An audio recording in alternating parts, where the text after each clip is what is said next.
Okay, welcome to the big show. Today we are talking about this part here. Now you have to forgive me. I've got dual monitors here, and I've got my CATIA on the one in front of me because that's kind of what I'm doing. And then my editing software where the video comes together is up here, and so I'm drawn to this monitor, but as I'm going to focus on the camera, which is right above that main monitor. So there's this. This is the part. 304 stainless. I made 56 of these things. They just came out gorgeous. I'm very pleased with them. Big, fat pain in the butt, as stainlesses want to be. But nonetheless, ended up with great parts. Customers had them for a few weeks now. Haven't heard anything, which no news is good news when it comes to geometry. And so here's the part again, right? So what we have is these 9mm wide slots that are about an inch long. Then we have these holes. These are I used a letter G drill, which is on the old chart Reno. A G is 261 thousandths in diameter, so a very fat quarter-inch. And then there's this rather substantial 90-degree bevel on it, chamfer. And so, and then I cut the perimeter with a 5/16 end mill. Very interesting little story about about that. I'm gonna go over the tools with you real quick. So the early on the tool, first of all, the tool that I used to spot drill was a 1/4-inch solid carbide spot drill. It looks a lot like that. Okay, this is a chamfer mill, not a spot drill, but it looks a lot like that, and it's a 1/4 inch in diameter. This little camera doesn't focus for crap. It likes me an awful lot. What if I did that? Yeah, that's better. That's better. So, so anyway, we spotted all of these guys here,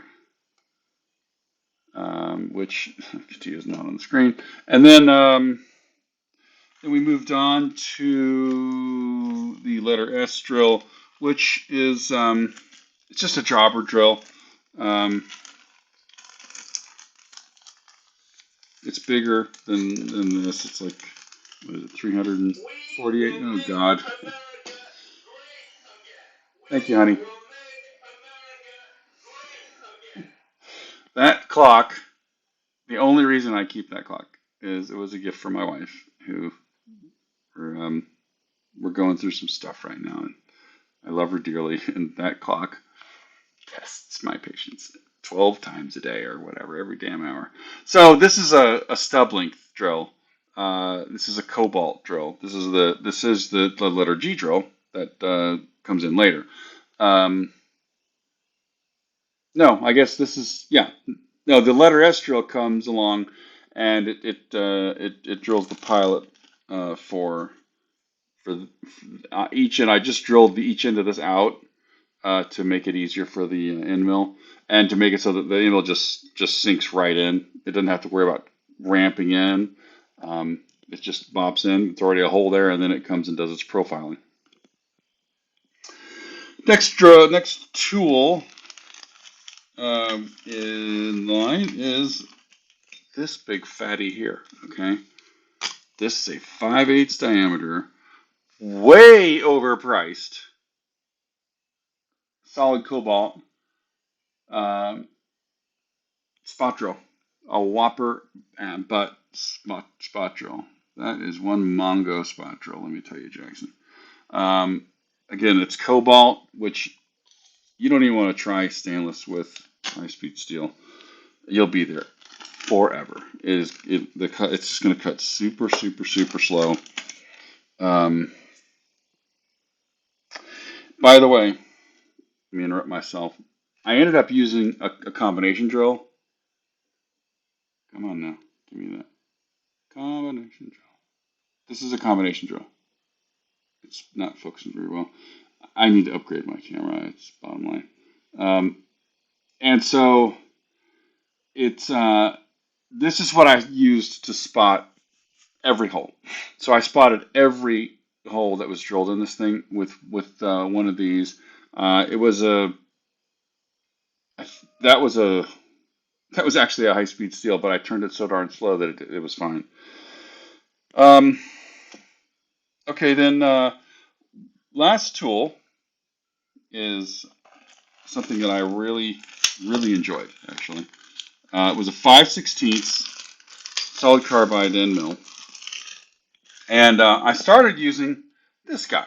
Now this is a TAIN coating, which is a good coating for stainless steel, right? And it did a horrible job, an absolutely horrible job. You see that pretty cobalt colored coating. This is a solid carbide end mill with that TAIN coating on it, and then and you can see this how this thing got completely mauled. God bless this fucking camera. Come on, camera, cut me a break, will you? Um, you can see there's this end that's nice and square, sort of. I mean, sort of. You can see it. Camera sucks. And then there's this end which has been completely destroyed. That was like, I mean, 5 seconds into the cut, and it just went grounded up. I knew I had a problem. So I called my buddy Jay. Jay's like, talk to the people at Helical. And I'm like, Helical, that's right. Those guys are brilliant. Well, I called AFI in here in Florida, okay, and spoke to some prick there. I can't remember this toad's name, but falls in line. I was dealing with AFI when they first started out in the 90s, and that guy was a complete and total class A prick. Gave me a bunch of shit about, he sampled me a tool. I wasn't able to make the thing work, and then he accuses me of playing him, for a free tool. I'm like, I I don't even want the thing. Come and get the damn thing. No, I'll give it to you whatever. So he's like, this is the owner. This is the guy that started the company. Okay, we're 35 years later or more. So he's probably pushing up daisies by now, or retired, or whatever, or in prison. Who the hell knows? But then this now here I am. I'm like, okay, I'll give, because they are the only Florida rep, and they are a stocking distributor. They don't stock shit. Okay. Um, so, son, when you're dealing with these people, first of all, don't, okay? Don't. Just buy your helical tools from MSC and call it a day, okay? So I called and spoke with, I forgot the guy's name, that's inside at Helical. Magnificent, really good guy. Not 100% knowledgeable on the tool and the using of this material, but probably 85% knowledgeable, right? And he told me what he knew, speculated on what he could, and told me, just guessing, um, and was just fantastic. And then he passes me out. He says, you need to be speaking to Mike Menzoli. It's in the video here. Mike is fantastic. What an angel. He lives in Wesley Chapel, like 10 miles away from here. I mean, fantastically cool. Oh, no, that's right. He wasn't. He moved to San Antonio. He's even closer. He's in San An. So I left a message for him. He called me back about 2 hours later, and gave me fantastic. We spoke for over an hour. Really gave me an education. And he's like, okay, you need this particular, and we talked about this one and that one and this coding and that coding, and how many flutes do we do? 4 flute? Do we do five flute? And he's like, well, you might not have enough chip ejection if you use the 5 flute, so the probably need to play it safe and go with 4 flute. I said, yes, let's play it safe because I'm up against the wall in time here.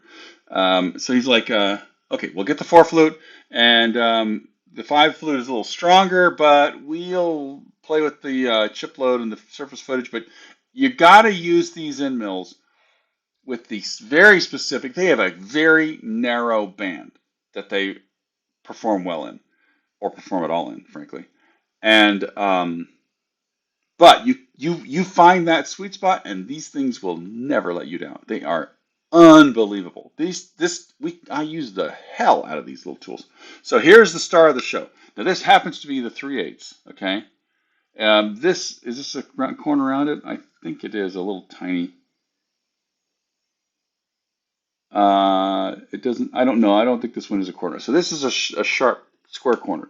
Okay. First of all, it's a work of art. It's just beautiful. I mean, oh, it's just a gorgeous tool. Um, Very pretty, pleasant color. Scares the metal.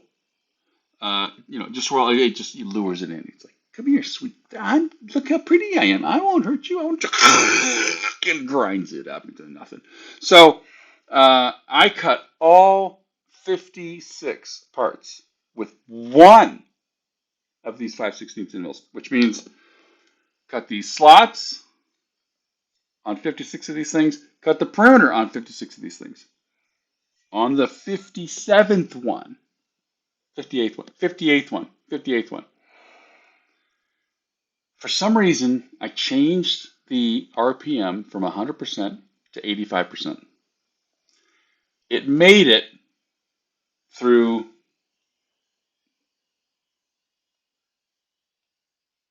how? What do we just do?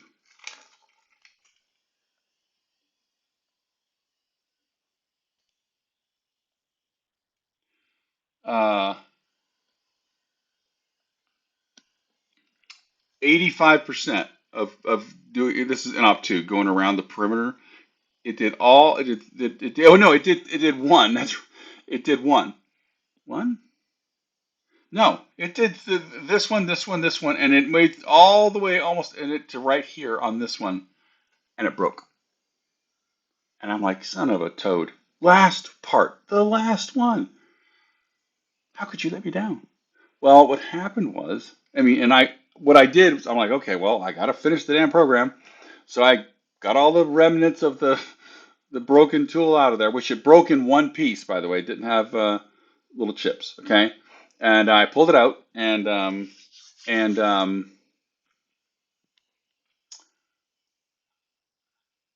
loaded a new tool into the holder, touched it off. And when I went to do the touch off, that's when I noticed that on the control that the RPMs have been turned down to 85%. And so I'm like, son of a gun. I lost 15% RPM and it broke the tool. So that's what told me, man, these things are engineered to be perfect at this one thing. But this one thing they do very, very well. Now, another interesting thing, I broke one of these 3/8 ones. You can see this fixture I've got is, I'm going to just cover me up here. This is an aluminum, no, sorry. This is an aluminum soft jaw. This is an aluminum soft jaw. This back one's 1.5 inches wide thick. This one's 1.25 inches thick. And they're sticking up 4 inches. So there's a little bit of a rigidity issue, potentially, okay? And I guess I can just pull up this. I don't want that, sorry. You.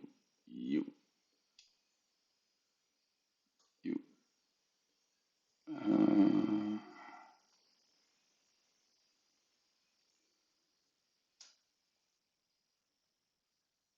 huh.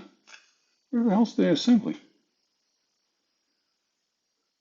Is this the assembly?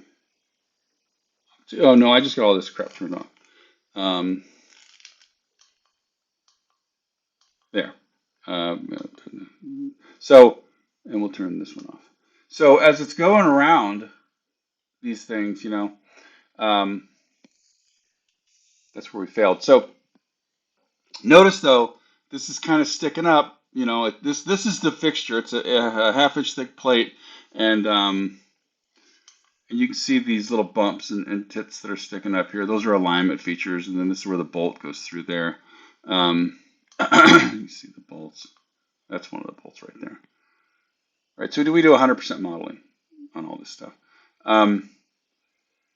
But this is suspended a little ways up, and what you end up with is It was chattering like crazy.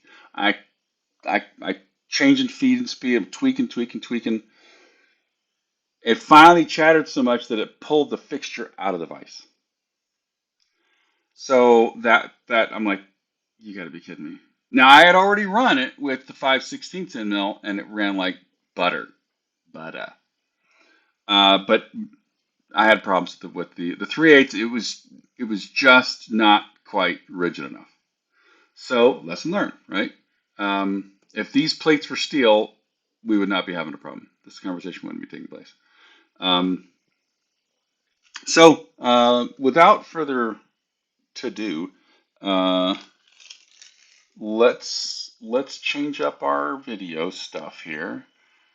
You like this? Me editing on the fly like this, and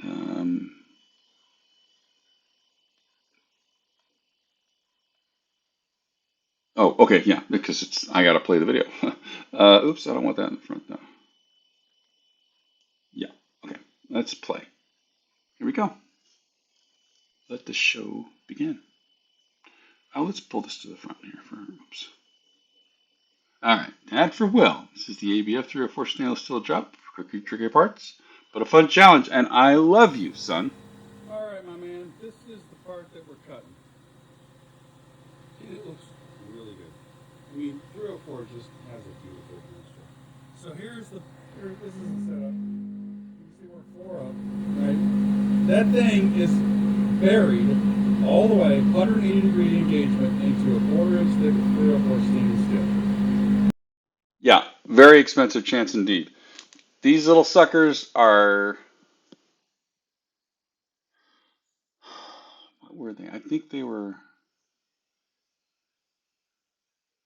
they only $60 a piece? No, I think they were more than that. Maybe they were 80. And the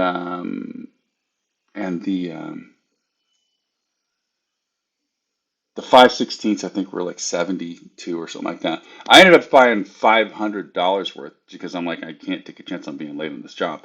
Plus, I ended up buying a couple more of these Mongo pains in the butt, and these suckers are these. In fact, these two are going back. I ain't keeping this shit. They were $70 a piece for a freaking spot drill.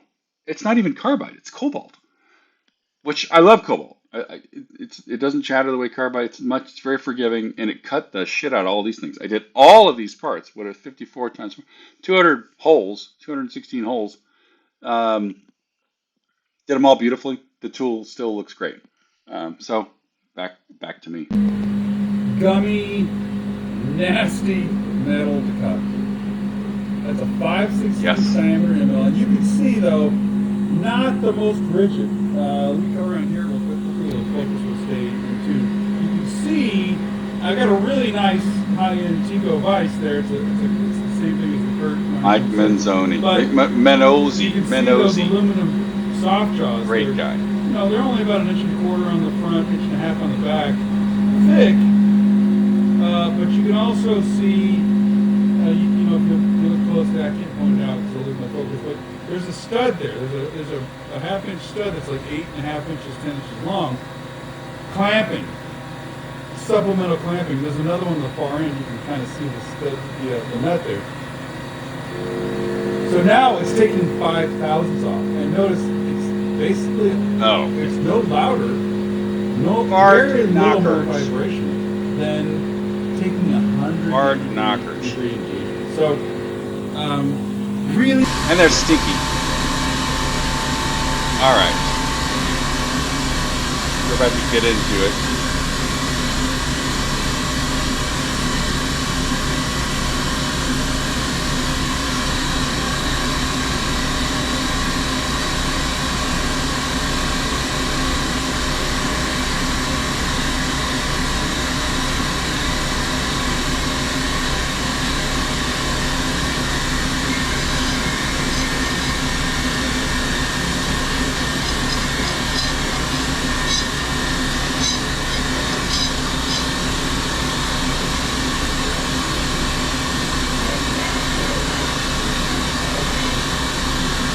cleaning up burrs there. This is the op 1. I've probably run the program a couple times by now, so it's pretty well proven out.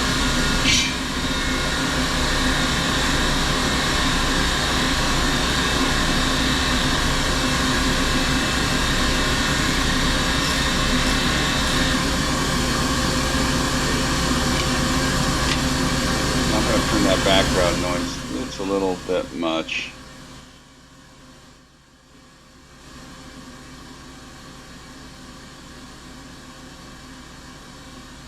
Still getting this editing thing down and audio thing down.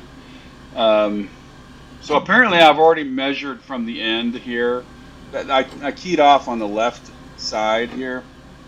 And you notice I'm using, first of all, I'm using a double blow hammer, a lead shot double blow. Uh, that is you do not want metal, okay? I mean, lead would probably work fine, but you don't want to use a ball peen or something like that, because you don't want to have that ringing, because it just goes right through the bearings on your table and your machine. It's bad. Plus, the part will actually spring back. So you want the double blow seats it and doesn't let it bounce back. And I'm tightening these two bolts here. I'm hoping that my arrow is coming through here. I don't know if it is or not. But there's these studs on the left and the right side. You can see the nut on the left side. You can just see the bottom of the stud on the right side. And those are just helping those wide aluminum jaws clamp everywhere. Because you get quite a bit of flex. The top and the bottom of those jaws, they'll flex out a good 10 thousandths on each side. So here we are with, this is our combination drill, this guy, coming in, and I'm going to move this over. Well, I can't because it'll get that infinite look. Here we are, speeding it up now. Although I wish it didn't kill the audio. I just wish it would be fast forward audio. Okay, now we're coming in with that letter S drill, and it's just making its way all the way through. These are the pilot holes for the slots, the 9mm slots. And you'll notice though that I'm not in a hurry. Okay, this stainless steel, your surface footage is. Let's just take a look see here. Okay, so we'll pause this and we'll switch over to this and we'll make it full screen. Oops, come on, Jackson. All right, so let's go into these tools. Let's switch back also to up one. I love how CATIA handles that. It's just really pretty brilliant. So like on this is the combination drill. So I had to change those settings. Yeah, see it's 70 surface feet per minute. That's because it was not I was not a carbide. It was a high speed, right? So we're not turning it brings it to 1100, roughly 1100 RPM. But when it's only putting an 1/8 inch diameter, roughly, little dimple and things, your surface footage is still only 70. So then we go to this letter S drill, and it was a cobalt, and I turned it down to 40. Maybe yeah, I think that was a cobalt drill. So I'm just taking it real easy, which now it's a pretty hefty 3,000. That's not so slouching along, but we're at 440 RPM, right? So we're not turning fast. We're taking a pretty decent bite, and CATIA, or I'm sorry, stainless. Well, it loves to be eaten up. It loves to be eaten up because it's gummy. So you can't take a small bite. You'll work hard on it, and it'll just gall all over the place. But keep that RPM down. Okay, so let's continue. Let's look a little bit deeper here. Let's peel another layer of this onion. Okay. Oops, no, I don't want that. So our feed and speeds here. Again, 40 feet cobalt on that little letter G, And notice the RPM is a little higher, 585, because it's a smaller diameter. And then our Mongo spot drill, still cobalt, 40 feet again, and it's because it's so damn big in diameter at 244 RPM. I probably could have gone away with a little higher RPM because it only went to a half-inch diameter, but you know, at least I got the damn job done, and I didn't chew up another $70 end mill. And I'm gonna hold off on this little treat for you guys, son, all you and the community, uh, to quote my dear friend Reverend Al Sharpton, the community. Um, this is the star of the show, so we'll just hold off on that for a bit here. Gonna keep you in a little bit of suspense, you know. Gotta let you wonder what's underneath the old skirt there, and we'll continue on here, media and palais. So we're still in fast forward mode.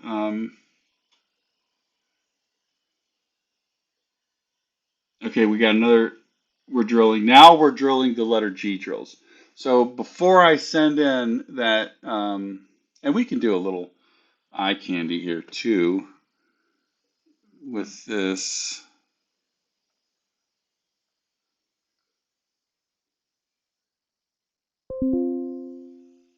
Sorry about that. So notice on my spot drills, right? And we're just pecking away. Very small pecks. Yeah, I'm going to go over that with you too.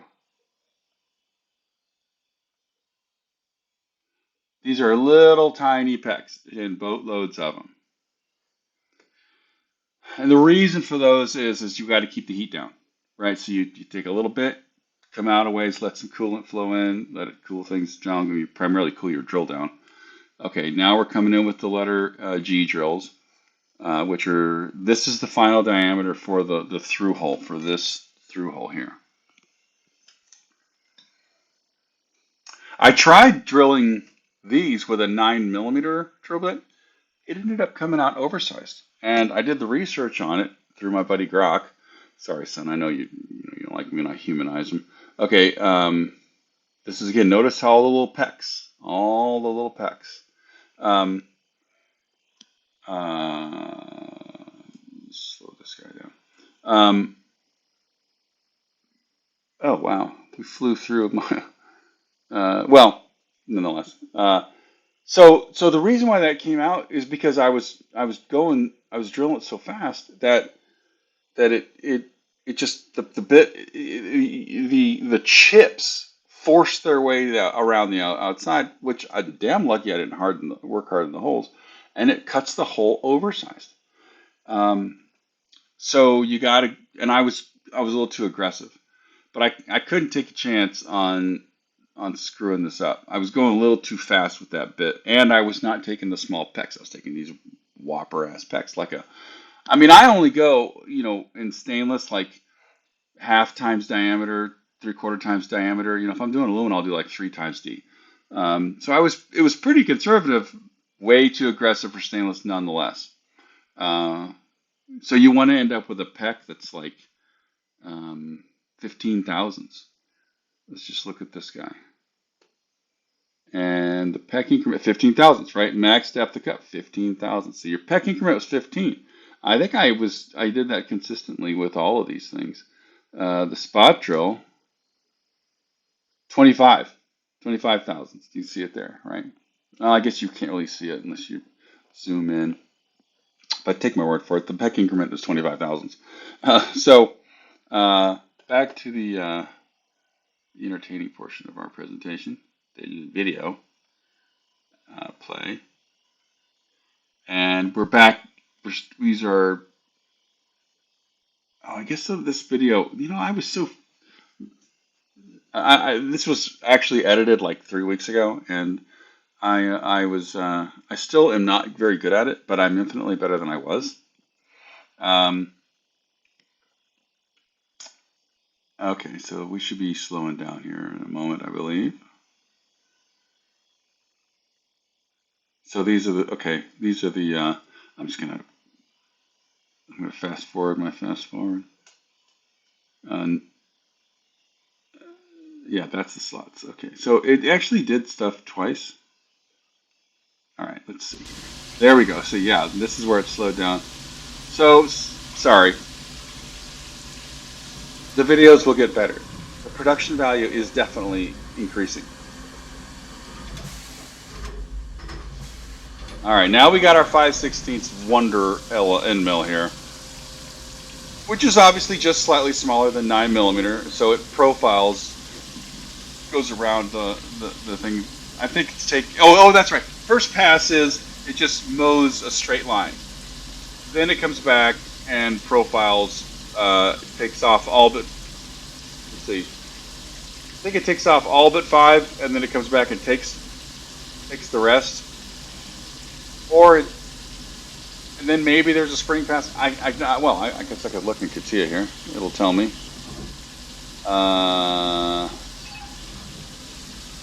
Finishing, there's no spring pass because the damn thing was cutting net.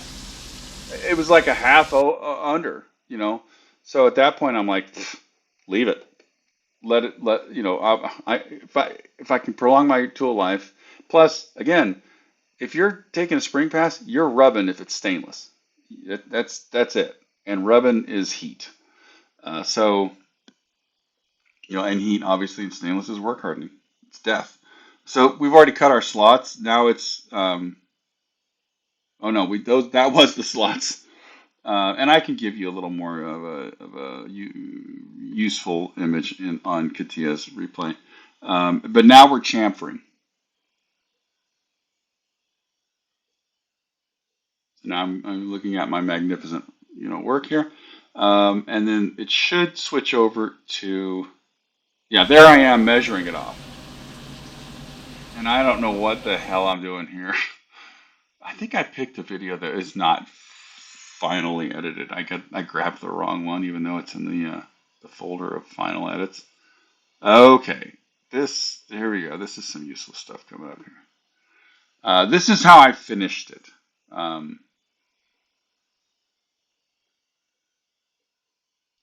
Yeah, not now. It's coming up. Okay, here we go. Okay.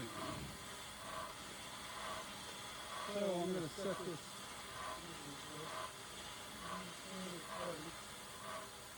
It's been very stubborn.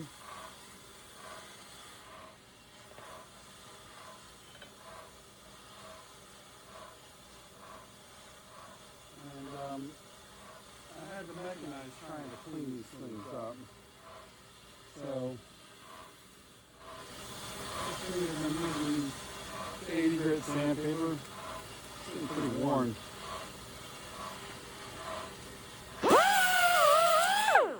All right, I'm sure that was a little loud on your end.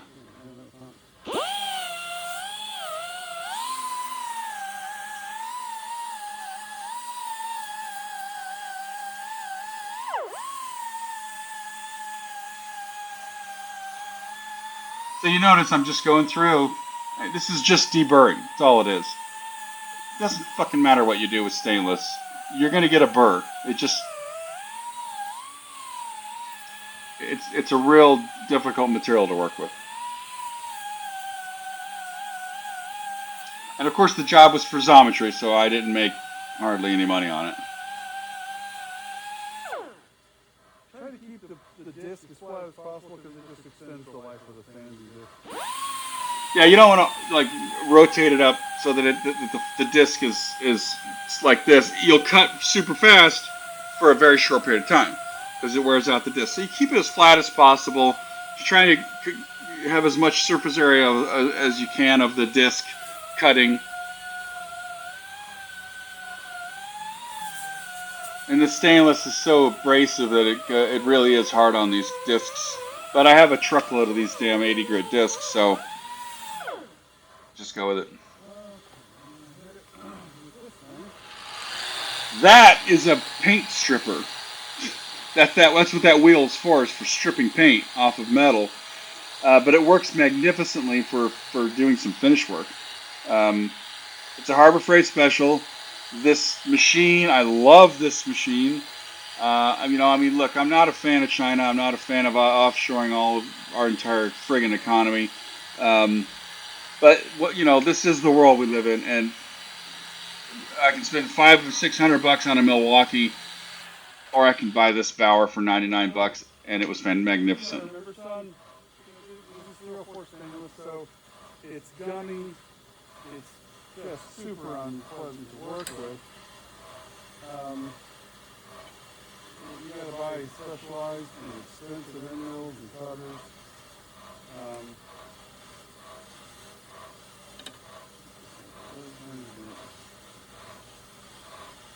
I'm being a little anal retentive here, as I am wont to do. um, and so it just leaves a burr. Even on a chamfer, the chamfers have burrs. So that's what this is all about. And never mind the incredible mess that is my weld shop. It's spick and span now. I've got an audit coming up, and the place is getting. Hitting it from both directions. I got the disc on this side, and then I This is tilt it good. and I do that side because it's faster and it does a better job of getting rid of the burrs. Yeah. So the huge mess that's in here is it's just I'm embarrassed. Sorry. Again, the place is spick and span now. It's getting better and better. I've got an audit coming up, and the place is going. The whole place is coming together. I'm feeling like $1 million. Um, your mom is being nice to me, so it's really Wrapped up in your shirt, and all of helped. a sudden it wraps you you've got, and Oh you're yeah, in a lot of pain. yeah. Let's just hear that little pearl of wisdom again. Oh, The okay. thing is, you gotta watch your shirt. This sucker will get wrapped up in your shirt, and all of a sudden it wraps you you've got, and you're in a lot of pain. That is the voice of experience because I was a fat man up until October of last year, and while I was fat, it was not. It was uncommon. It only happened once or twice, where my belly got in the way and got wrapped up in one of those damn sanding discs, and holy hell, it's like a burn. It's so friggin' painful, and it hurts for days. Um, but no, I'm feeling wonderful. Like I said, your mom's been very nice to me. I mean, for compared to what she's been, she's damn nice right now. And all I gotta do now is put it on the mill for op 2, which will cut the peripheries Right and the there. POP out. And the part, it's basically done. I'll have to do, I'll probably have to run all the wire will to get rid of the burr, because there will be a burr. But, hey, all the games goes, right? And I've lost 10 pounds since that was filmed. Okay, so here we are, putting the old screws down. How do I shrink this thing back down? Sorry, I might have spoke too soon when I told you that the production value is getting better. So the screws there. This was something I definitely want to go over with you. Okay. Um, damn, this thing is sensitive. Okay, so these screws, like I showed you, these are Torx head screws. These are only European screws. You cannot get a 90-degree head, chamfer on the head, the countersink, uh, Torx with that, what was it, an M6 by one thread, I think it is. Um, you can't. There's one on McMaster-Carr, and McMaster-Carr has 10 billion items. They're the end all be all. If you're gonna find it, you're gonna find it there. So um,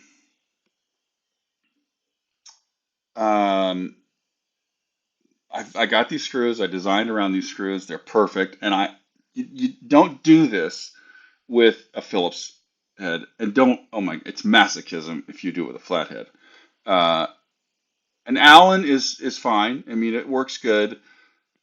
Torx works the best. The problem is that the grade of these screws is not as tough as your standard Allen head socket head cap screw. They're much tougher. So had I to do it again, I probably would have gone with the Allen, even though I really love the way the Torx works, because it's a vastly tougher screw. So because I'd stripped out the head on two of them with my little DeWalt yellow impact.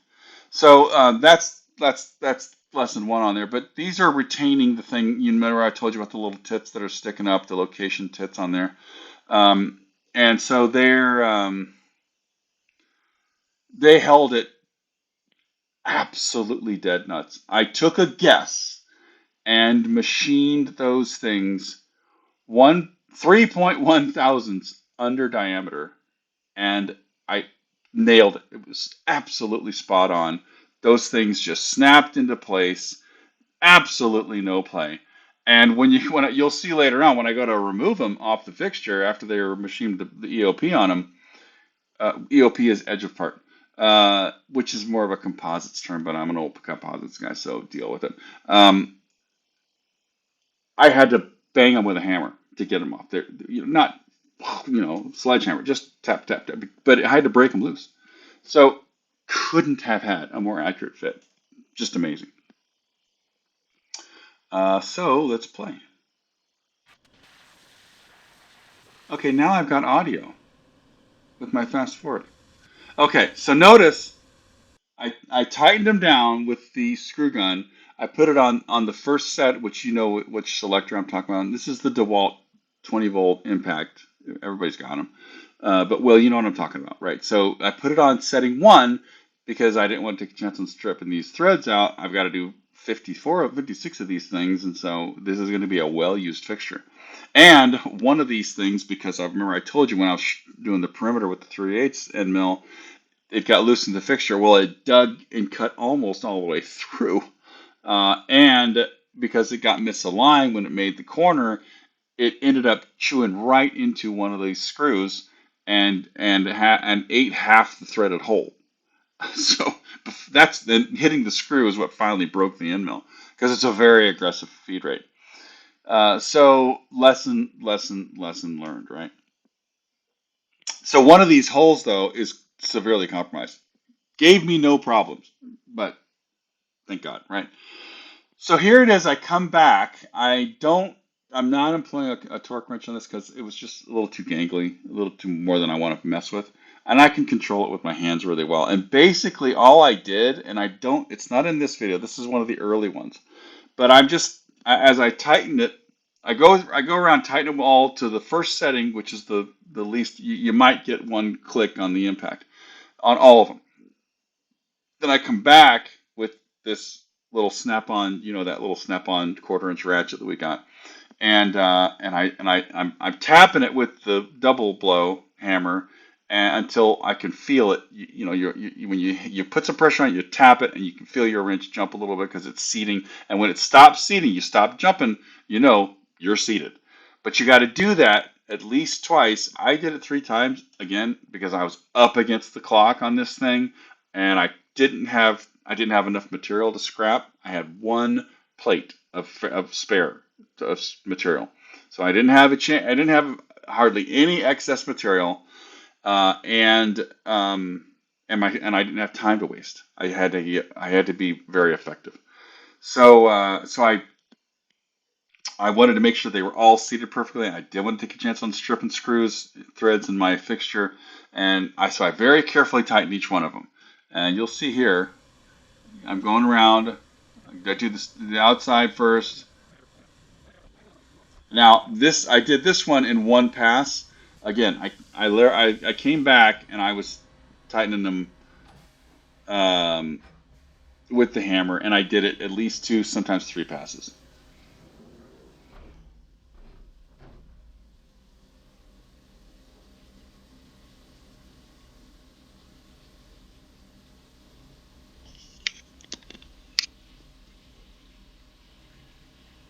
Here we're doing the perimeter here now. This is a +5 pass.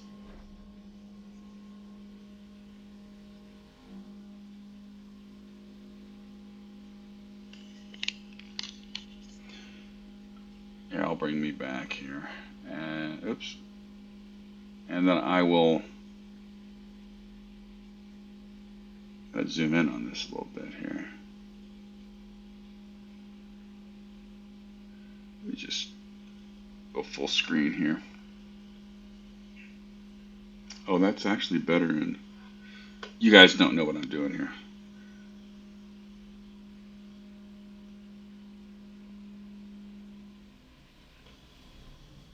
Okay, so you see here, I'm coming around. I'm doing okay. This is a 1/4 inch thick um, plate. This one has 600 thousandths of cutting edge.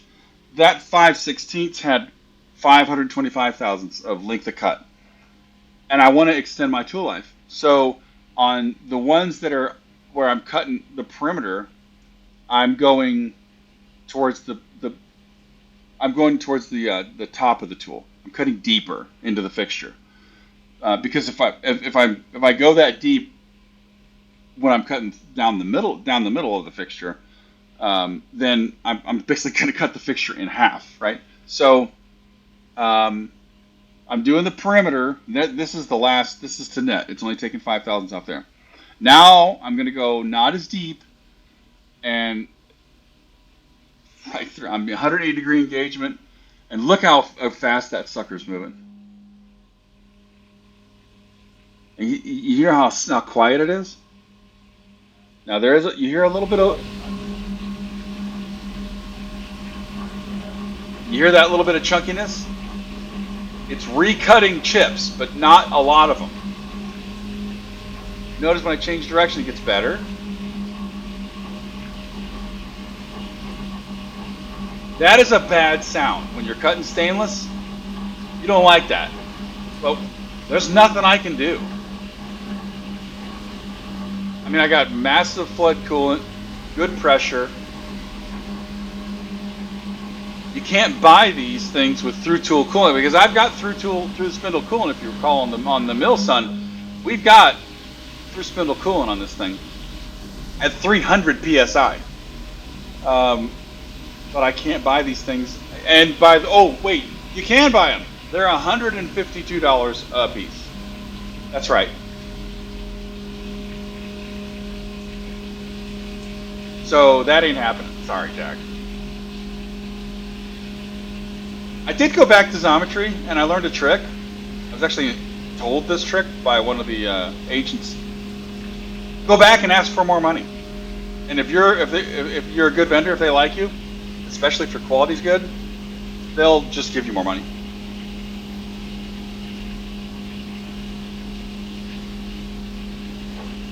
And they figured out that I'm a loyal guy, and I work my ass off for them. But I'm just like, you guys don't pay. This is slave labor. And they're like, look, yeah, sometimes the algorithm gets messed up, and they're making these standard excuses, but they know, all of them know, that it's slave labor, and they feel bad about it. They're good people. They are genuinely good people. And in the trenches, the guys and gals, the women. There's great women there too. Um, um, Here we go. Now we're fast forwarding because you've already seen that part. They're really awesome people at Xometry. They know they're up against this freaking evil algorithm, and they treated me like I'm a human being. I mean, I got to eat, and I have a family to support, and I have bills to pay and loans to pay, and I got to pay for material, and um, it's it's a tough world. All right, I want to talk about one thing real quick. Let's see here. Let's get to a stopping point. Okay, you see this chunk here? There's a chunk here. There's a chunk there, and there was a chunk there. I later realized I got to pull those damn things out, and I still have cuts. I don't know if you can make that out. I got a cut. I don't think you can make it out. You can kind of see it.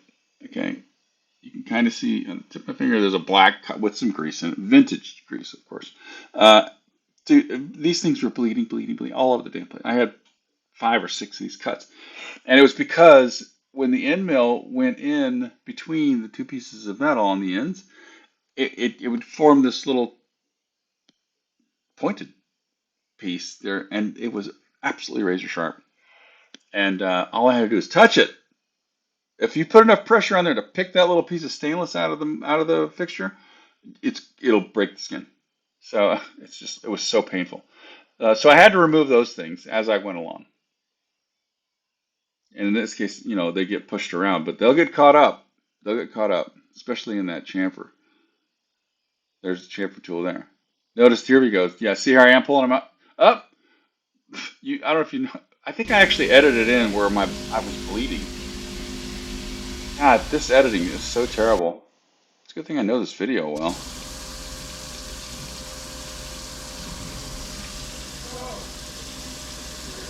Oh, I'm talking to my friend Jay there. All right, so this is the chamfer. You see how it's moving slow for that chamfer. I mean, it's still cruising along decently, but it's a 1/4 inch diameter. It's smaller than this chamfer. This is a 3/8 or 5/16. It's smaller than this one. And it's just because that's what I had loaded in the machine, and I have a handful of these solid carbide 90-degree chamfers, so I'm just like, no, we'll just use these guys. Only used one for the whole job, and it's still usable. I can use it on other stuff. I buy those from Kodiak Tool. All American made. These guys do a great job. And they sell helical also. They're a stocking distributor, but they're just not quite as fast as MSC. MSC ships most of these things out of Georgia. And by the way, they shipped one of them out of Georgia, and they shipped. Well, they're like I ordered a total of like 6 end mills. These helicals. A couple of them came from Georgia. A couple of them came from Pennsylvania. A couple of them came from Reno, Nevada. They just upgraded my shipping to next day air on all of it. No charge. Very cool. Very cool.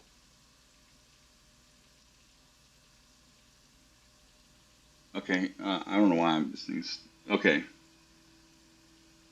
It's going. Oh, it's over here. It's coming around the end here. All right, let me just speed this up a little bit.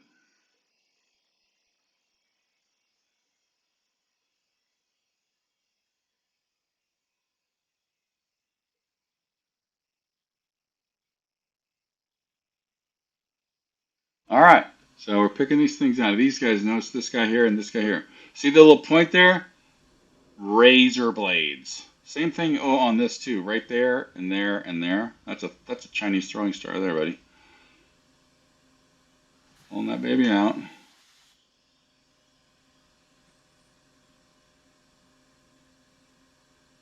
Notice, no blood there now. There's no blood. Those things are a pain in the ass to get out of there. Look at this shit. Notice, blood.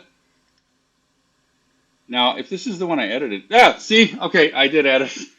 That's blood. That is my blood right there in the middle of there. That wasn't there before.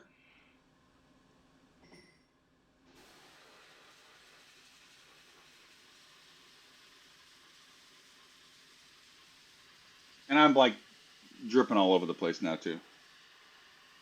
It's like a murder scene in front of the mill.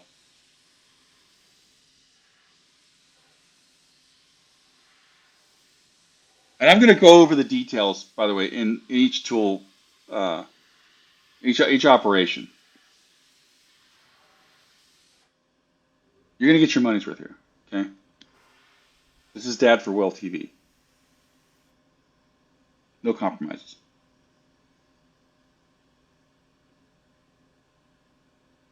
All right. So come on. So this is one of the latter ones that I edited. I just still sucked at it though. Yeah, I bring it around. Man, okay, I gotta zoom out a little bit. Let me get a handle here. Just do this. More blood.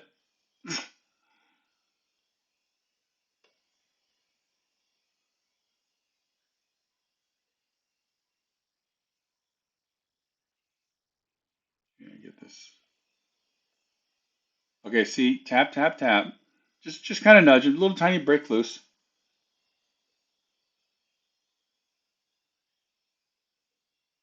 And then I dropped the damn hammer into the moat. So I edited that out. Sorry, that is my ring camera. place as secure as Fort Knox. So don't any of you wackos out there that are jealous of my incredibly productive and famous channel. I'll catch your ass. Oh yeah, you'll be on like one of 6 cameras. If that camera will tell me there's a squirrel hopping in the yard, I shit you not, I get that at least once a day. It'll catch you. And of course, there's the fans. But come on. This, I have to have my privacy, guys. So notice these things aren't jumping off that fixture. It does sit down on there. I don't have to pound it hard, but they are a perfect fit.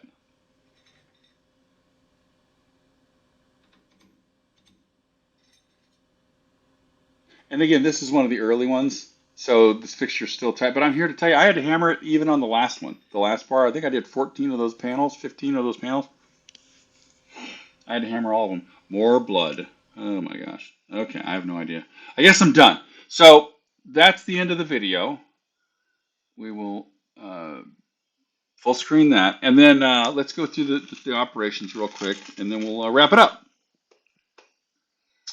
So with these spots, come on now. Yeah, let's have it, buddy. Okay. So I don't think I can make that larger.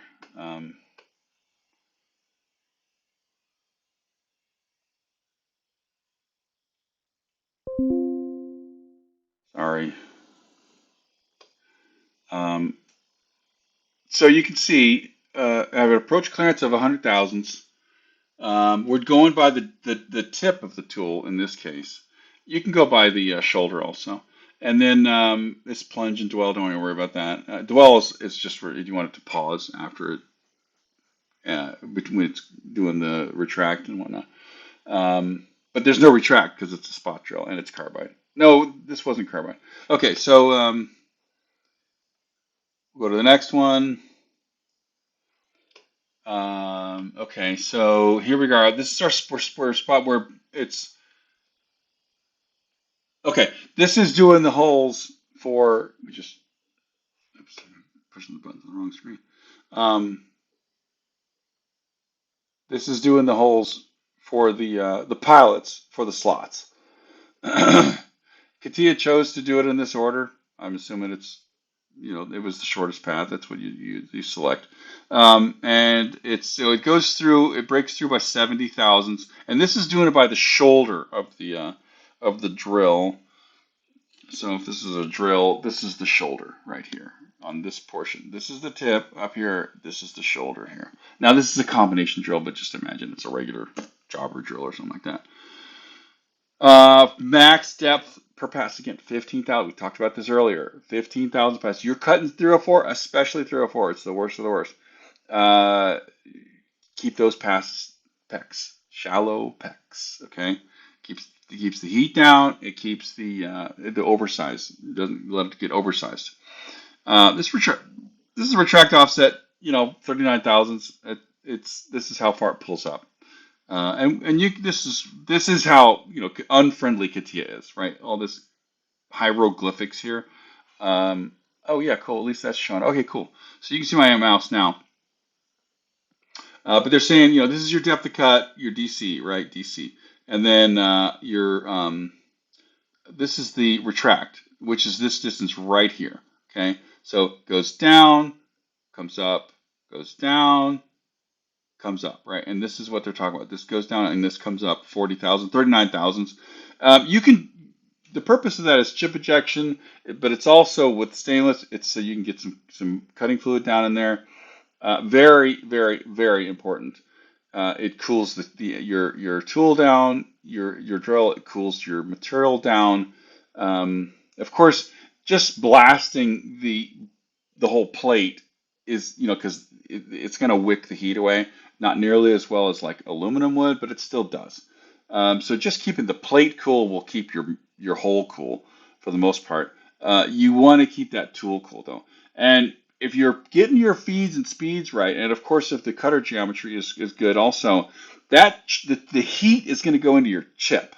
That's why when you see, like we've been cutting parts on that on our engine lathe in the past, Will, and we're cutting like 4130 or 4140 or 4340, and you get blue chips, and I'm like, look at these blue chips. This is what you want, son. Blue chips, blue chips.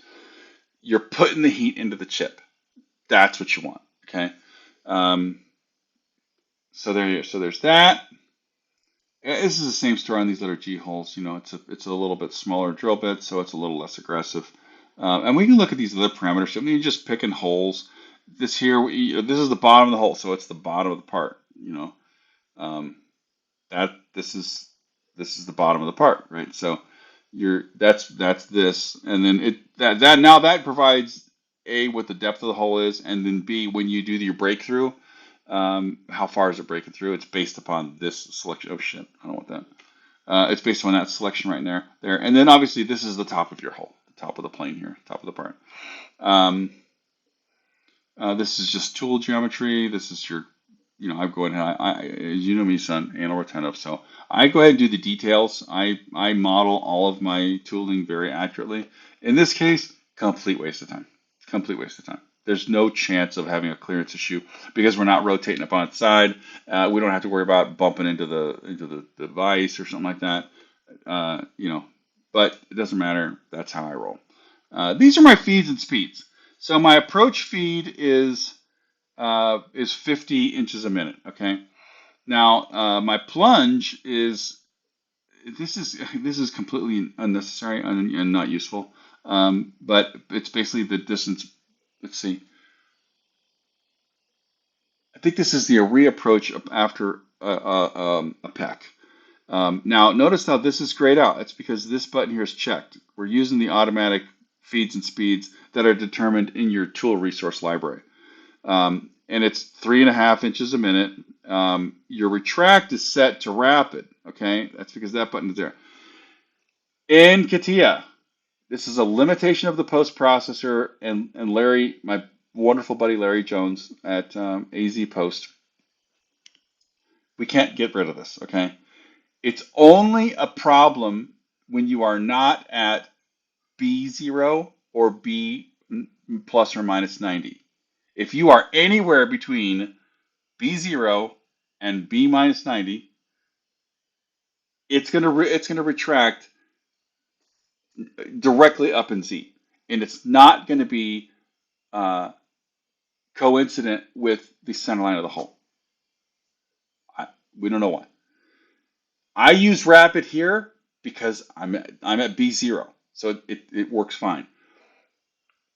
You don't want to ever use that as a rule of thumb, and odds are you won't be programming CATIA, but there's a lot of people out there that want to learn CATIA, and this is trick of the trade. Thank you, Donald.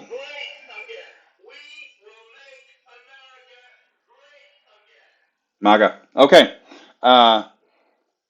So that right there is Danger City, and I learned that, if you recall, when I was doing that circle diamond square specimen, and it's got this thing at the 45. Well, it's like this really. Okay, and so effectively your drill is going in like this, right? But obviously the Z is Z on this. It's not a head machine. It's a table machine. So the part is sticking like this effectively, and it brings, so in relation to the center line of B axis, Z is doing this, and it goes like this sideways. This is the retraction. Instead of pulling straight out of the hole, it retracts up like that, and then it pulls out. You get rid of the rapid retraction, works perfectly. So another thing with respect to programming in CATIA with our particular post processor, never output cycle syntax. This is point to point. The reason for that is if you're drilling one hole, it works absolutely perfect. And cycle syntax simply says use the M codes, the G and M codes in the machine. Let HERCOs cycles control tool performance, tool behavior. And if you're doing one hole, it's fine. I learned this the hard way also. I believe you were around for that one, where I was drilling the ends of these plates and tapping them, and I have a peck increment when I'm drilling them because it's a pretty deep hole. Pull out, go to drill the hole next to it, pecking it. Well, the problem is that every subsequent hole after hole number 1 is shallower by the peck increment. So if you have a 120, 150 thousandths peck increment, let's say, the first hole is going to be perfect depth. The second hole is going to be 150 thousandths less shallow, less deep. Then the next one is going to be 150 thousandths less deep than the prior one, and on and on and on. So that we got a quality hit from Xometry on that. It's rightfully so. I'm just lucky that I only had 2 holes because that I'm tapping both of those holes, and the tap is going 150 thousandths less deep, and it's driving the chips to the bottom. So and I remember I was like, the holes fall out of this, or the chips fall out of this hole, no problem. When I'm doing my checks on it, but I had to like seriously pick the chips out of the bottom. It's because the hole is not as deep, and sorry, I can't talk to you right now, Paul. The hole wasn't as deep, and it just packed those chips into the bottom of the hole. So again, this is a post issue, and Larry is a magnificent guy. AZ Post is a magnificent post. CATIA is just a pain in the ass. Okay, that's just all there is to it. They want you using Senate, which is their proprietary thing that you pay $22,000 for. It's insane. I paid $2,500 for my post here, and it's wonderful. So just do point-to-point output, and you're good. Okay. This, these counterbores, this is not new information. This is by tip because it's counterbore. This is the Mongo 5/8 guy. All right, let's get into the machining side, into the slots. We're gonna machine some slots. If you're a Beavis and Butthead fan, you'll know what I'm talking about from Do America. Oops. So our geometry, we will hide our stock.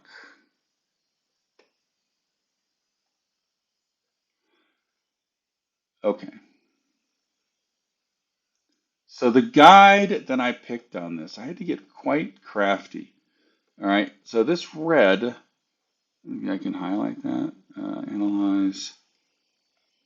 Okay, it turned a little bit blue. So it's still not jumping out at you, but I started here, came around to here, terminated.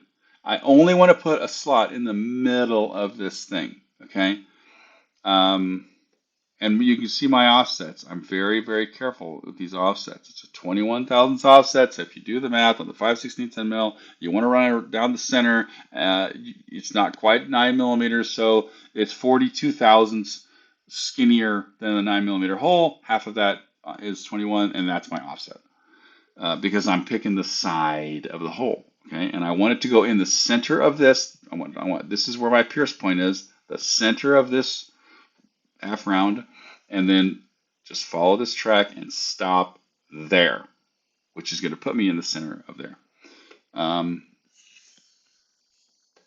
The top, this picks the top plane, this picks the very bottom, and I went very deep on this because I want to use that deeper part of the tool so that I'm trying to spread the wear on the tool evenly. This is the start and the finish. I don't have a start and a finish because it's not effective here.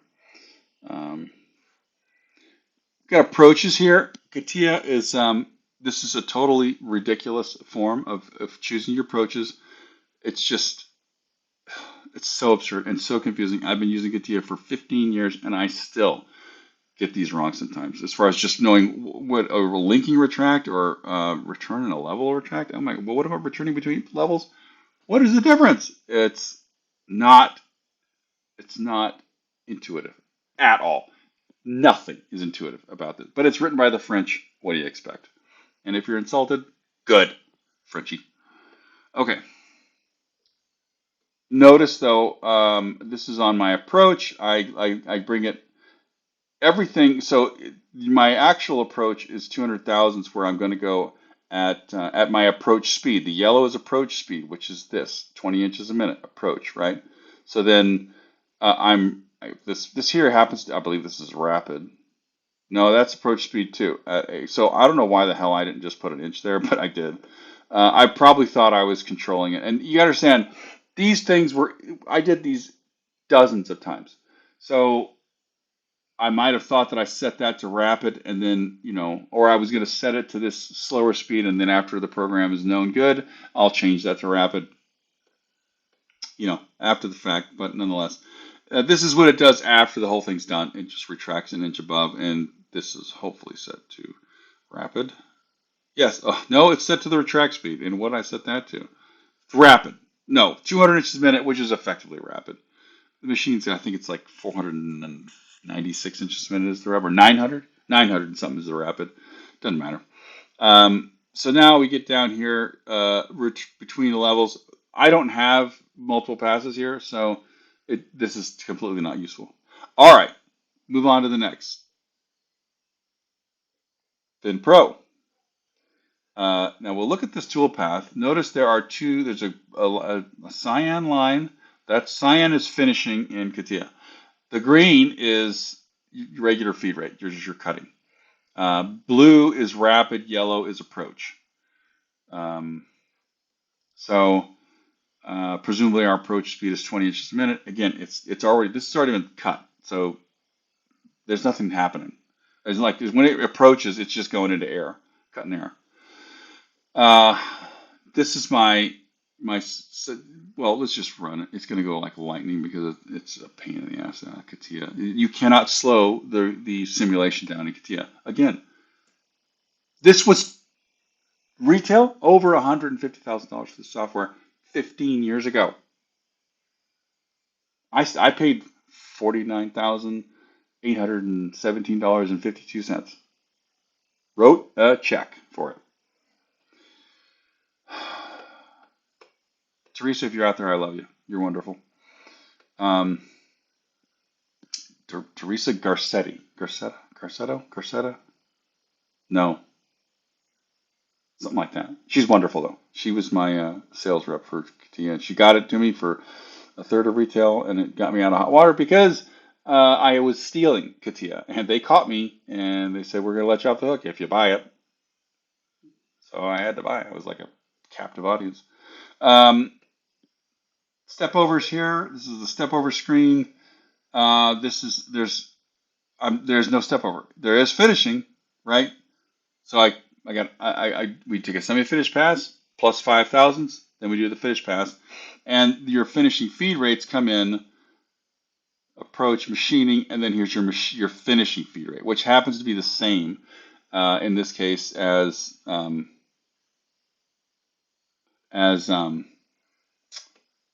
your machine feed rate, because I'm only taking 5,000s off, and this cutter really wants to eat. It really wants to eat, so I feed it.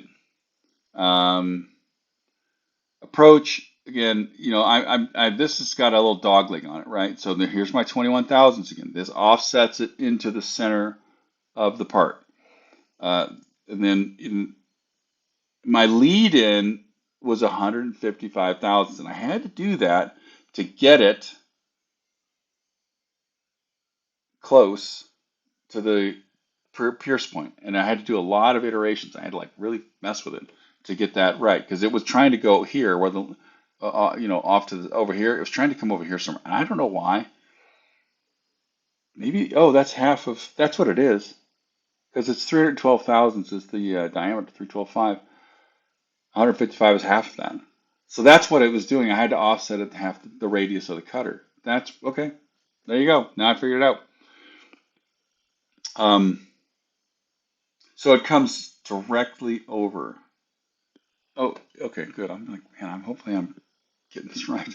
Because I don't know if this shit's on I'm not looking at that screen. I'm looking at this screen.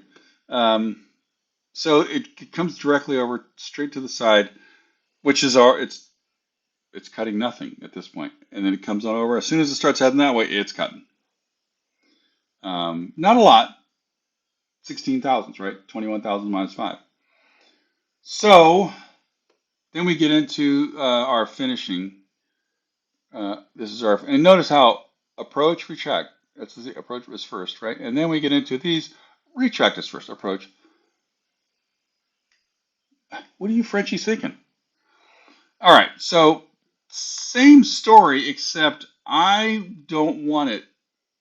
I want this thing coming in, right? And you can look at these and interrogate these little miniature steps also, right? So my 90 degrees horizontal, vertical, 0, 21 thousandths offset, and then the feed rate. This is going to be approach or machining, right? Machining feed rate. Um, so again, let's see what it looks like, right? Oh, so it comes here, and now it just shoots right on over, right? So and so then our chamfer, deal with that real quick.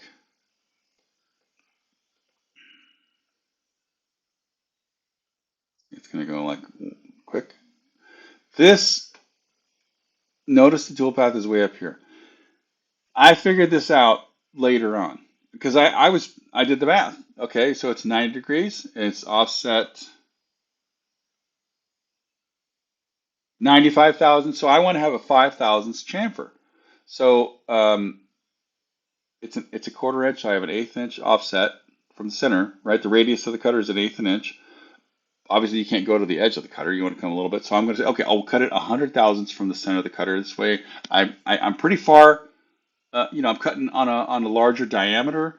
Um, so I'm going to go 95 off, 100 deep, and then it'll give you my 5 thousandths chamfer.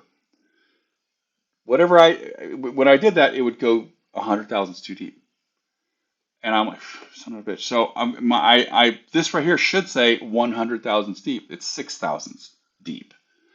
The reason for that is I have a 100 thousandths offset that was in the control on the tool setup. For this particular tool number or whatever it is, um, there was a 100 thousandths offset.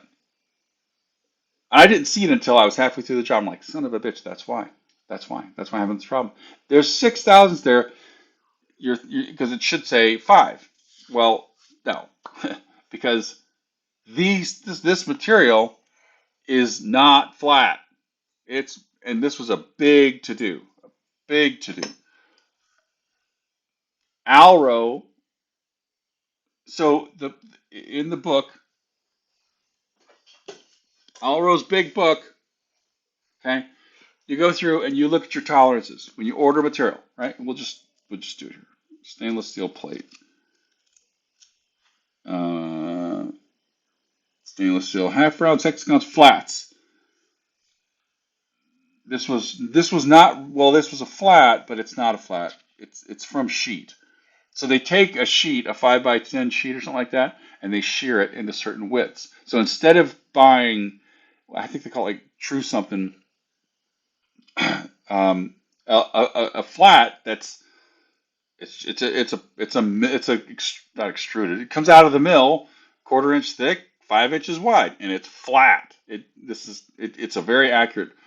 The material would have cost $860, and that was discounted from $1,200 because they messed up. Well, I was buying this other stuff that was $404, and I'm like, it's the same. And I called her up. I'm like, it's the same stuff. She's, it's the same. It's the same steel. It's just sheared. I'm thinking, wait a minute. Well, is it curling? Because that could be a problem. And she said, no, it doesn't curl at all. Look, Melissa, you are wonderful, wonderful, and you should be in radio because your voice is absolutely melodic. But and she didn't know she was steering me wrong. Okay, she's an absolutely honest woman. I love her. Um, but she was steering me wrong. And I said, well, wait a minute. Also, there's a thickness tolerance here of plus or minus 14 thousandths. This cannot be less than 245 thousandths, right? I mean, I have a plus or minus 5 tolerance on the thickness. I said, so I'll buy this from you, but you got to have them go out there and pick a sheet that's at least 245 thousandths. Well, this is how crafty those fart knockers at Alro in Orlando are. She sends me a picture. They've got their calipers on it, and it's 0.2505. It's a half a thousandth over. Well, what they did was they found a spot on this 12-foot long piece of material that was precisely 250. Because if you go anywhere else on that bar, it's all over the damn place. So I was deceived, not by Melissa, by the people in Orlando at their Orlando office where they store this stuff. So you can look up your it's 518. Is that where I'm teaching you how to use the book here, pal? You look shit up. So steel flats. This is not where they give you your tolerances. Um, okay. Tolerances. Okay, 528 through 532. Okay. Okay, so it's the next page. Stainless flats tolerances. Okay, so I don't think you can. All right, take a screenshot, pause, whatever. Okay. Oh, and then there's True Bar right below it. Right, True Bar was the expensive stuff.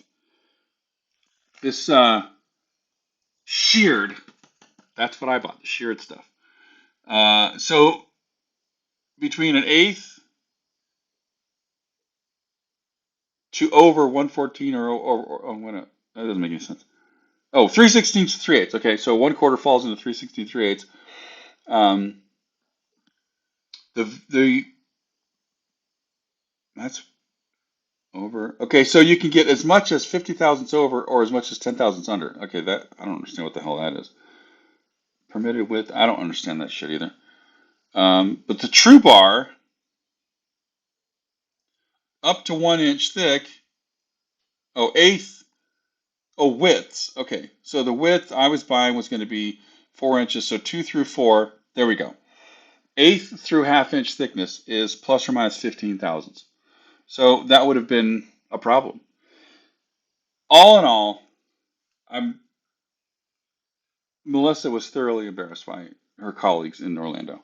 Um, but you got to look up your tolerances because this stuff's going to come in all over the goddamn place. Um, so it's very important, and you're almost always going to have to, unless you know somebody like Melissa, and she knew some fart knocker in Orlando who lied to her. But you can get somebody if you got a relationship and you make friends with these vendors. Make friends with them because they'll walk out on the shop floor with the calipers and they'll check it for you. Um, and she would have done it herself if it was in Tampa, right? So you got to look up your tolerances on any material that you buy. Super important. Okay, so I don't know where the heck I left off. Yeah, the material wasn't flat because it's that sheared stuff. It's not the True Bar. It was sheared, and I'm like, how is it that it's flat when it's sheared? Because it's stainless. I mean, it's malleable. It's gummy. It was super bowed. So I get this stuff in. I set it. I cut it off. Cut the 16-inch piece. Set it in the fixture, and I'm like, boop boop ball. So I take it over my granite slab, and I'm taking pictures with I'm doing an interrogation of this thing, and it's got like 28 thousandths of bow. Most of that is within 3/8 of the long edges where the shear came down, and then that so it's like 4 inch, it's 5 inches wide, not 4 inches, 5 inches wide, and that 4.5 inch piece in the middle or so is like within three, and then the edges bow down like 20. And it's not the same. It's inconsistent throughout the length of the bar, makes sense. At the beginning of the shear, it's going to have less warpage than at the other end of the shear, where it's going to have more warpage, deform it more. So um, I ended up fighting with Alro on this, and Melissa's like trying to do her best. She knows I got fucked over, and she's trying. Um, but she's only got so much pull. I've already had one problem with Alro last year, and it was not cool. It was very bad. Management was real turds. Um, and my outside sales rep, Trey, this guy's golden. Absolutely love this guy. He's a wonderful, wonderful human being and very knowledgeable. Sharp young guy. Um, so she's like, well, I just told her, look, I'm going to take this information to the customer, and if they accept it, fine. But I'm going to paint this as worst case because I don't want to take a chance on getting in trouble with these people. And I don't want to put them in trouble either. I want them to be happy. So the way I sold it to Xometry so that they could sell it to their customer is what I'm going to do is I'm going to put a 20 thousandths chamfer because I got a 20 thousandths error. So I'll put a 20 thousandths chamfer on these holes. Will that make this acceptable to them? And he took it to the customer. Customer was like, we would love it if you put a 20 thousandths chamfer on these things. Yes, please. Well, that gives me all kinds of leeway because I'll have maybe it's a 30 thousandths chamfer, maybe it's a 5 thousandths chamfer, but it's still a chamfer, and I'm in spec. So they gave me an exception on this because I gave them a free chamfer, and it bought them. It made it so the material was usable. So that was how all this became. I averted crisis and made the customer happy, because they got something for free out of me. Didn't bother me none. I like chamfering because if I chamfer it on the machine, that means I don't have to chamfer it on the freaking vise like I showed you. Okay, moving on. I had that 100 thousandths offset in the tool setup page on the Herca on the mill, and that's why you have this see this number of 6, and the 6 is not a 5 because or a 0 or actually be minus zero point 0.1, right? But if you have the 100 thousandths offset, it should be 0, but it's a 6 because the freaking material is all over the goddamn map. Okay. And that is all of those for Op 1. And then now let's move on to Op 2 and just try and get this guy done.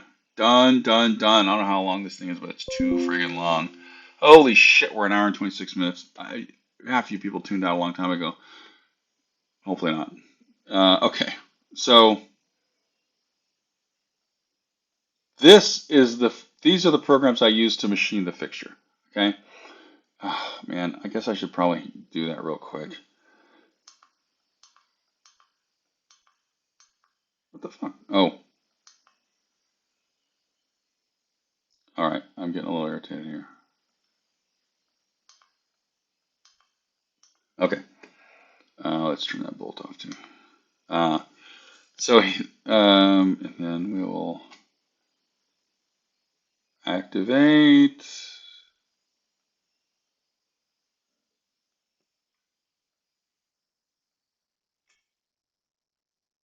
Okay. And then we will deactivate so we can show. I'm going to just delete these guys. Yeah, those are the old ones.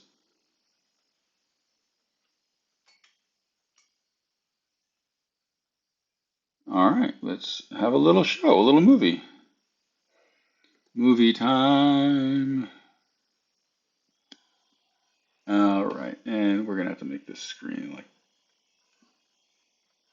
usable. Okay.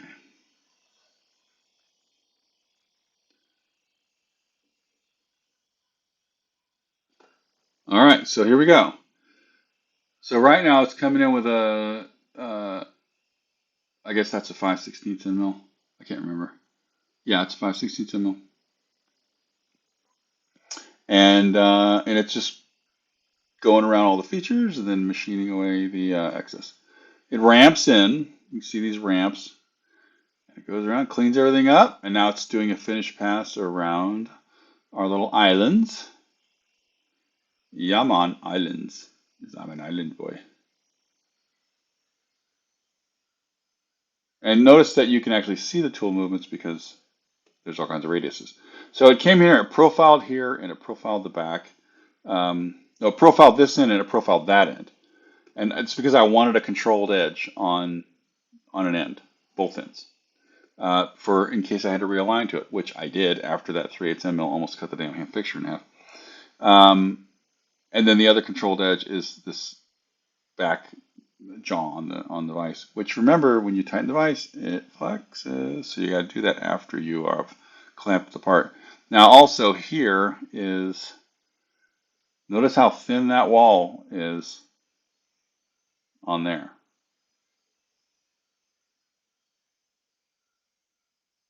Right? tit's sticking up, and there's not much meat there, um, because I thread that hole. So it's a little thicker because there's a thread there, but that's the fixture. That's how I cut the fixture. So, I wonder if I can't just do a yes. Okay, put you guys away. I'm still going to delete these guys. Gandhi. All right. So now we can bring our parts back. And run the program.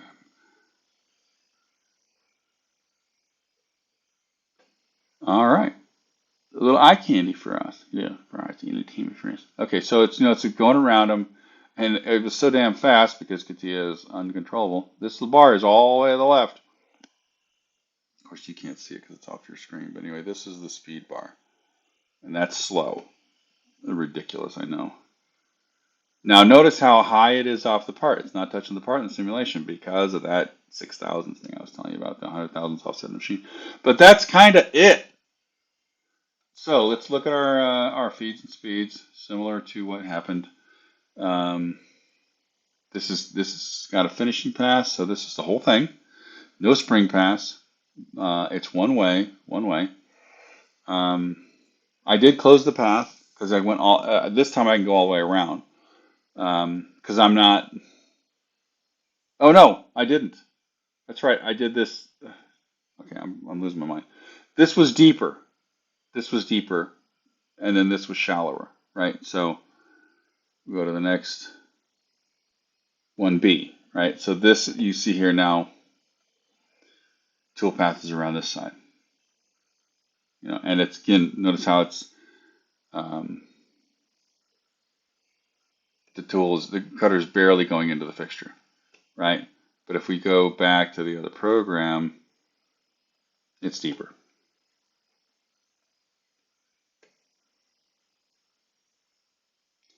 See how deep it is? And I'm just trying to spread the wear on the end mill so I can get more life out of the cutter.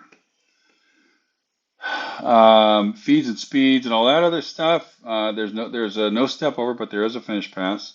Um, and then the geometry selection again. I just picked this curve, this red line. That's the curve. That's the geometry selection. And this is the bottom. I picked the bottom of the part, and I ended up offsetting at 2,000ths, -2, because it was overcutting by 2. So I just said, okay, well, we'll just cut a little deeper on the sidewall. And I mean, these things are just dead nuts. They're within a half a thousandths. It's just more kick-ass work for me. I guess what I did was when I picked the bottom, I must have picked the. Oh no, that's right. I picked the bottom, and then because it's deeper, it's cutting deeper. So tool, this is the whole tool. I model everything. This is one of these Haas holders. You remember when these Haas holders came in, Wilson? I mean, I'm like, oh, worshiping them. They are fantastic. These things have little rollers at a 10 or 15 degree angle, and as it gets tight on the collet, it smushes down and pulls it up. So it's seated. It's just a magnificent design. And they're cheap. I got them on sale for like $150, and it came with 4 collets, quarter, 3/8, half, and 5/8, I think. And I think it's a 3/4 hole, so you could put a 3/4 inch end mill in there. Fantastic. I mean, one of the best values in tooling, I think. I love them. I bought 4 of them. I think I got 4 of them for, I guess, like, I don't know what the hell. It was cheap. It wasn't 600. I think I got them all for like less than 5. So I got them for less than $150 a piece. Because you bought a bunch of them. I bought a bunch of them. And I used the shit out of them. They're magnificent. And now notice my RPM. I am cruising 3,055 RPM. I mean, not slow. And then our feed rate's 13 inches. I think we're at 225 surface feet per minute. Can I access that here? Oh, it's because of that. Okay. 250 surface feet per minute. And this is based on Mike Minozzi, his advice. And God bless him, he was dead nuts. I think this is 1 point, yeah, look at the little pop up there, 1.1 thousandths per tooth. There's 4 teeth. So it's doing 4.4 thousandths per revolution. That's cruising, especially for a 5/16 mil in stainless. That is moving out. I was so trepidatious about running this thing because I'm like, I mean, I'm going to end up smoking some expensive end mills. It was so nice. It just melted like butter, like butter. Feeds and speeds, we just went over that. And then our approaches, I had these radius approaches. It was a 1 inch radius. Um, I don't know, it was 45 degrees, so it's not come all the way around. It's just 45 degrees of that 1 inch radius. Um, the retract, I think it just no, the retract is the same, but it's not as many. It's 20 degrees, right? So it goes a little bit of that 1 inch radius. Um, and then the finish, so here we are finish, and then between levels, because it's 2 passes, there's a between levels. Um, and then and all of them have the same rapid or the same radius.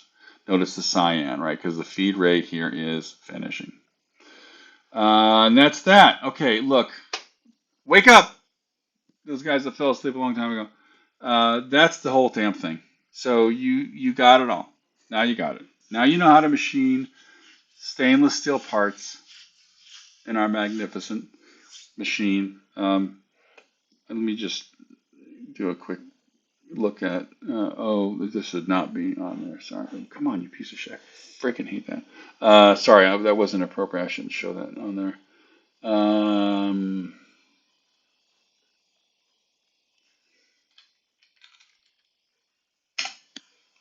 Okay. And is there a way to hide this? Perfect. Okay. Wait, no, that's not what I want. Uh, you guys are you're getting a real show for me today, I can tell you. This is our suck-ass website. No, I'm just teasing. I love the website. It's so much better than our really suck-ass website that it used to be. This is a picture of our machine, and it was still a mess in the room. We were still installing air conditioning in that room. And now, Wilson, we have tons of air conditioning in that room now. Hang meat. And the air conditioner in the mechanical room should get fixed tomorrow. Jason and I are committed to tomorrow. So we have the pump. We have there's a new pump for that air conditioner. We just gotta put it in. I think he actually condemned the old one. So this is the machine. This is a magnificent machine. Anybody looking at machines, Herco makes a really nice machine. It's very heavy. This is a 22,000 pound machine. Haas's version is like less than 15. I think it's 13,000. Much, much lighter duty machines. And the bottom line is when you're cutting, it doesn't matter how accurately you can position. Everybody can position within tenths. Can you hold it? Do you have the rigidity to not flex when you're cutting and to be accurate, right?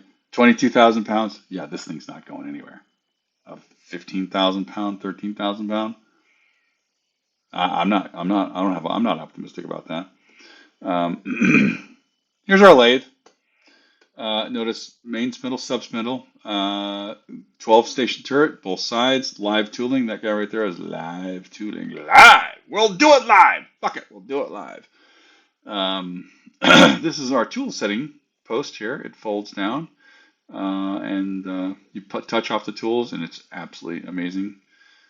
That's our spot. This is the view of the whole machine. Again, 22,000 pounds. And I got this one's got a smoke heater, a mist heater, which is fantastic. That's a $5,500 option. Thank you. Actually paid like $50,000 more for this thing than we did for the mill. I absolutely love this machine though. This thing is so fun to program. I really, really love programming this machine, especially in like in Fusion, which is what we use to program it. These are some parts.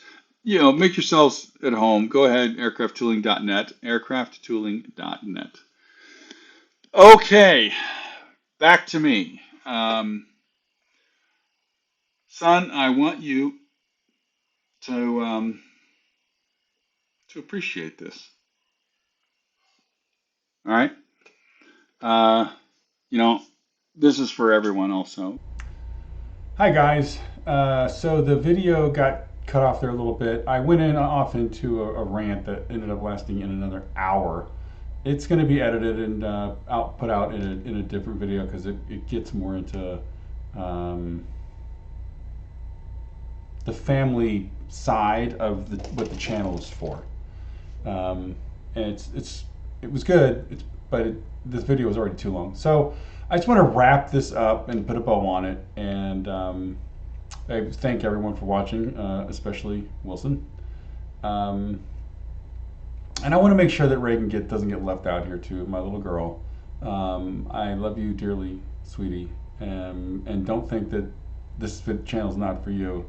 And that there's not things I don't want to teach you. I'm just not sure how to do that right now.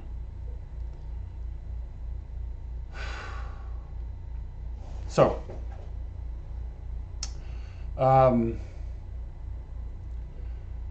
but I happen to have something that I can share with that I'm doing for Wilson that I can share with the world and will hopefully be of benefit and help out some parents out there that have boys and girls who want to learn how to do complex aerospace machining and who have no ability to do that. That's why this channel seems so lopsided towards Will.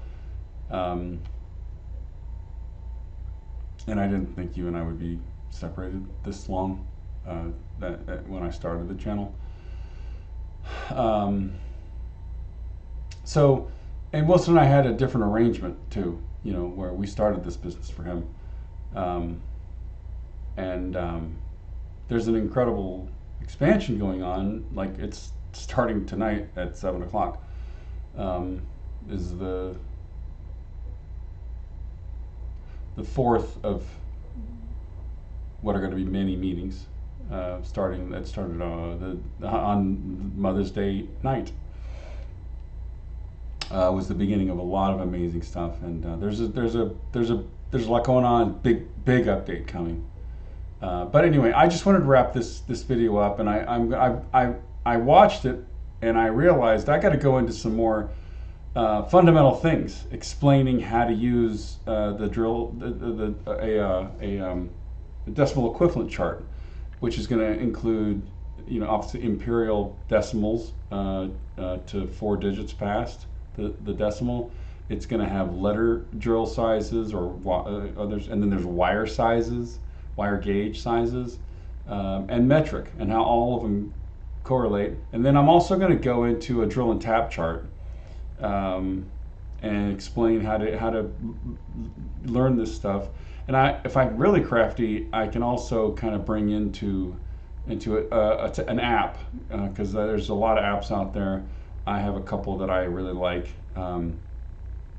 These are all crutches, but one thing I want all of you to learn, especially you, Wilson, these apps, AI, that doesn't make you an engineer. It makes an engineer more efficient. So, or a programmer, a CNC programmer, or a CNC operator. All of this information, I can hit Grok up and say, tell me how Herco uses this G or M code. And then he'll go into it, right? Again, sorry, I'm humanizing him, but it's easier that way. So there's a video coming that's going to go into some fundamentals. I've always admitted, and Wilson, you're well aware of this, I am not a master of G and M codes. You were learning them like you were just breathing air, like you do with calculus and trigonometry and algebra and geometry. Everything else, number related, you are like me, except better, much better. Numbers are a comfort zone for me, and they are for you too.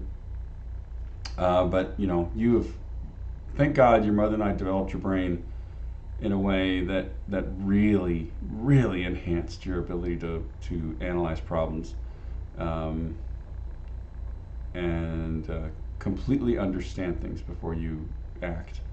And it's interesting how we did the same things with Reagan, but we developed her brain to be a problem solver. She's more like me sort of like a crisis manager, you know, where she just quickly sums things up and then comes up with an action. And you're slow to act, right? You're looking for a return oh my gosh, this lack of sleep is catching up with me this week. Um, Not return on investment, risk reward analysis, and what is the consequences, and you know, what are the rewards, and so this is where you and Reagan would be an absolutely unbeatable team in a business, whatever business you choose to be in, because she's like the born president, you know, and the executive executioner. And you're the calculator and the risk assessor. Just fantastic bookends, really. I think to a great team, much like your mom and I have always been. Um,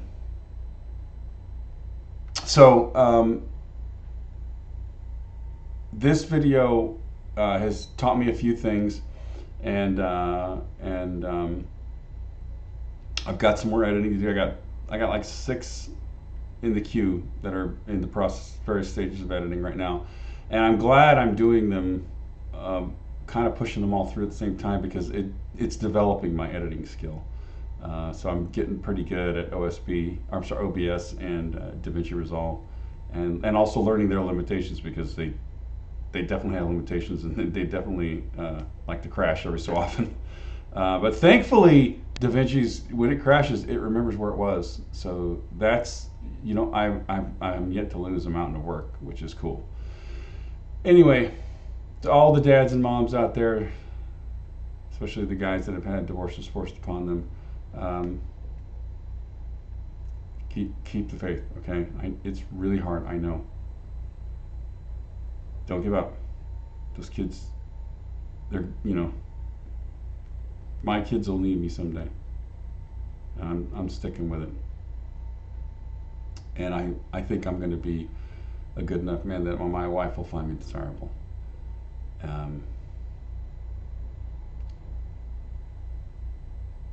Everything's getting turbocharged right now. So,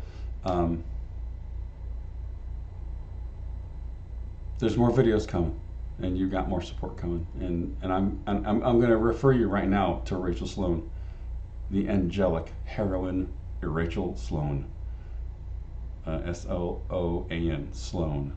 She's on YouTube. Go to her channel. I'm just telling you, man, she got me through, and I learned so much that I thought I was helping my wife and kids learn about how to heal, and I ended up in the hospital realizing, oh my gosh, all the stuff I'm learning from them, it applies to me. I've got the same problem, maybe worse. Probably was worse, much worse actually. And so the healing is there. There is healing. Give your wife time. Stay out of her face. Maybe she'll come around, and maybe she won't. You know, maybe mine won't. I don't know. I'm working my life away. I'm putting everything into it, working my heart out. And I just want to be desirable for her, and I'm just praying that I pull it off. So, thank you again, and don't give up on the channel. It'll serve you. It'll serve you. Okay, more to come. Love you all. Love you, son. I love you, baby girl.